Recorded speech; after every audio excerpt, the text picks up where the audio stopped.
नमस्कार मित्रों, स्वागत है आप सभी का आपके अपने YouTube चैनल संस्कृत शिक्षा पर। मित्रों, हम लोग संस्कृत साहित्य पढ़ रहे हैं, जिसमें आज के वीडियो में हम लोग ब्राह्मण ग्रंथ का प्रतिपाद्य विषय पढ़ेंगे।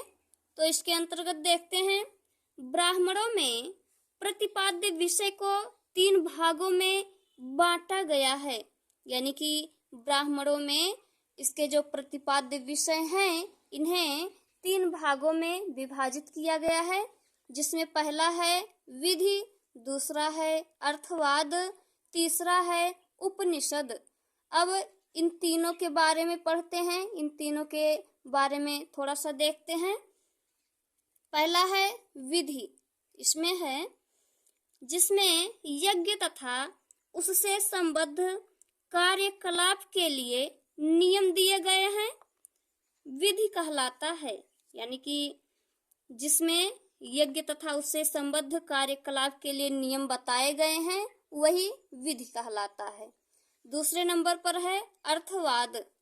इसमें देखते हैं, जिसमें यज्ञों का महत्व तथा उससे संबद्ध उपाख्यान दिए गए हैं, अर्थवाद कहलाता है।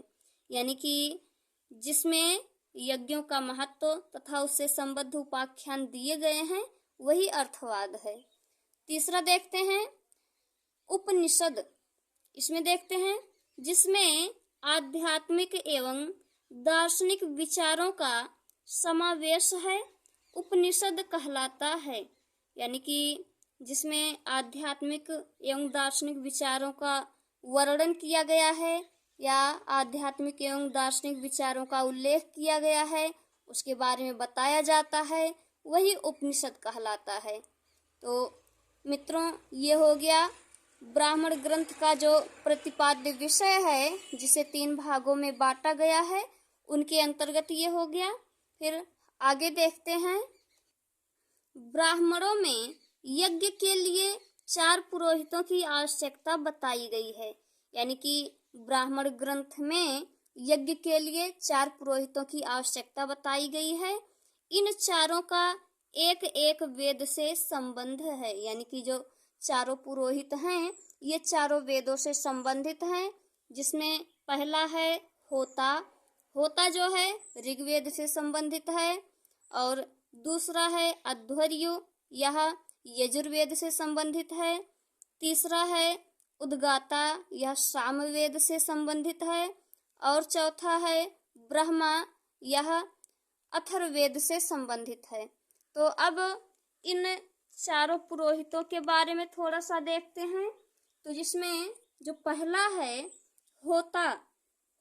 होता जो है, यह यज्ञों में ऋग्वेद के मंत्रों का पाठ करता है।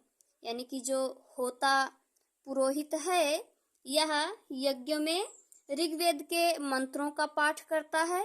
ऋग्वेद से इसका संबंध है, तो यह ऋग्वेद के मंत्रों का पाठ करता है। और दूसरा है अध्वर्यु। अध्वर्यु जो है, यह यानी कि यह अध्वर्यु जो है यज्ञ करता है और यजुर्वेद के मंत्रों का पाठ करता है। यानी कि अध्वर्यु जो है यज्ञ करता है तथा यजुर्वेद के मंत्रों का पाठ करता है। उसके बाद है उद्गाता। उद्गाता जो है, यह सामवेद के मंत्रों का गान करता है। जैसा कि हम लोगों ने इसके पहले वीडियो में जब वेदों के बारे में पढ़ रहे थे, तो उसमें हम लोगों ने देखा था कि जो सामवेद है, यह मंत्रों का गान करता है। यानी कि सामवेद में मंत्रों का गान किया गया है। तो उद्गाता जो है, यह सामवेद के मंत्रों का गान करता है। उसके बाद चौथे नंबर पर जो पुरोहित हैं, ब्रह्मा। ब्रह्मा जो हैं, ये चारों वेदों का ज्ञाता, यानी कि ब्रह्मा जो है चारों वेदों का ज्ञाता है। चारों पुरोहितों में इसका सर्वोत्तम स्थान है। ब्रह्मा जो है, यह चारों वेदों का ज्ञाता है। चारों पुरोहितों में, यानी कि ये जो चारों पुरोहित हैं, इनमें यह सर्वश्रेष्ठ है, सर्वोत्तम इसका स्थान है। इसके निरीक्षण एवं निर्देशन में यज्ञ होता है। यानी कि जो ये ब्रह्मा है, इसी के निरीक्षण एवं निर्देशानुसार यज्ञ होता है। तो मित्रों, इस प्रकार हम लोगों ने ब्राह्मण ग्रंथ का प्रतिपाद्य विषय देख लिया और इसमें जो पुरोहितों का उल्लेख है उनके बारे में भी हम लोगों ने पढ़ लिया। तो आशा है आप लोगों को वीडियो पसंद आई होगी। तो मित्रों, वीडियो को लाइक कीजिए, चैनल को सब्सक्राइब कीजिए तथा अपने मित्रों के साथ शेयर कीजिए। और यदि इसके बारे में आप कुछ कहना चाहें तो कमेंट बॉक्स में कहिए, जिससे इससे भी अच्छी वीडियो लेकर हम आ सकें। तो मित्रों, वीडियो देखने के लिए आपको बहुत बहुत धन्यवाद।